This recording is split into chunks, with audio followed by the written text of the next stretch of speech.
Daqui a pouco, primeira parcial da enquete, pode colocar, por favor? Catástrofes naturais, são previsíveis porque não são evitadas. Descaso das autoridades, a maioria, aliás, 41%. 6% negligência das vítimas. A maioria diz que a natureza é implacável. A que você acha está ganhando, está perdendo? Você pode entrar ou no Facebook ou no Instagram e participar também. Inclusive, eu estou com o Instagram aqui. Se você não segue ainda a gente no Instagram, vai aqui, ó.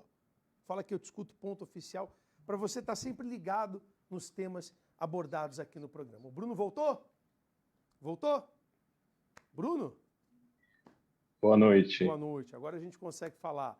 O Bruno, que é Legal. geógrafo aqui de São Paulo, e vai dar a sua opinião. O que você pensa com respeito a esse tema, Bruno? Então, Cucato, existem alguns eventos que realmente não é possível a gente conseguir prever, né? Então, principalmente quando a gente estava falando sobre questões de terremotos, tornados, a gente, por mais que alguns locais no Brasil a gente tem eventos de tornado também, as enchentes, então, são exemplos.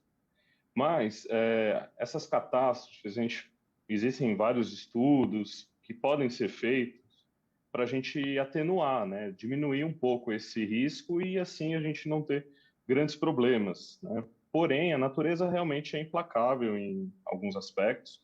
Então, se a gente pensar nas inundações, grande parte tem uma população que ocupa as áreas de várzea, né? Então, a gente já está nós já estamos em áreas de risco, né? Então, se a gente for pensar nesse sentido, e à medida que a gente vai em outros incidentes que a gente tem notado, né, no Brasil, por exemplo, o exemplo de Capitólio, que foi o desprendimento de uma rocha metamórfica no lago de Furnas, é uma catástrofe, né? Mas a natureza ela dá indícios, né? A gente consegue notar alguns indícios, obviamente com estudo, etc, poderia evitar esses incidentes. E aí, infelizmente, com vítimas e etc. Então, é uma coisa muito triste, uma coisa muito ruim, mas o homem, ele também gera esses impactos, né? Então, a gente altera o meio ambiente, nós estamos gerando alguns problemas, né? Principalmente de ocupação, e em recorrência a gente pode se deparar com esse tipo de problema, né? Então, Capitólio é um exemplo disso, Mariana, Brumadinho e etc, né? A gente tem negligência em muitos casos, tem também a força da natureza, mas a ciência ela pode explicar também muitas coisas, pode auxiliar muito a gente nisso, Cucato. Essa é a minha opinião, acho que é uma tragédia, infelizmente, né? Muitas famílias são penalizadas sobre isso, mas a ciência ela pode nos auxiliar muito para a prevenção desses eventos e, consequentemente, a gente conseguir atenuar essa dor, né? Então, se houvesse, de repente, mais investimento nisso, mais Exato. estrutura, então os danos seriam evitados ou, pelo menos, amenizados. Atenuados, exatamente. Perfeito. Atenuados. Acho que os danos a gente pode olhar, por exemplo, a recorrência das chuvas, né? Então, a gente hoje teve uma chuva muito grande aqui em São Paulo e, consequentemente, enchentes em alguns locais.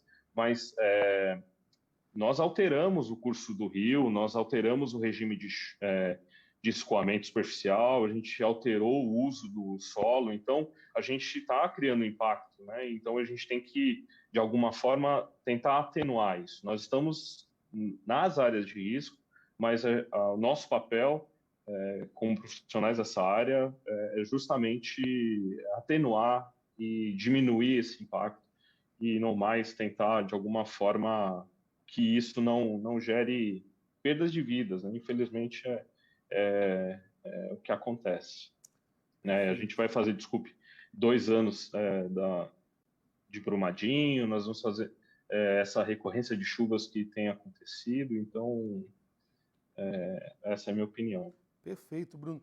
Obrigado pela sua participação, viu, Bruno? Eu que agradeço o convite, estou à disposição de vocês. Uma ótima noite e Um abraço. Um abraço, obrigado, boa noite. Boa noite. Eu vou registrar aqui a participação da Edilene.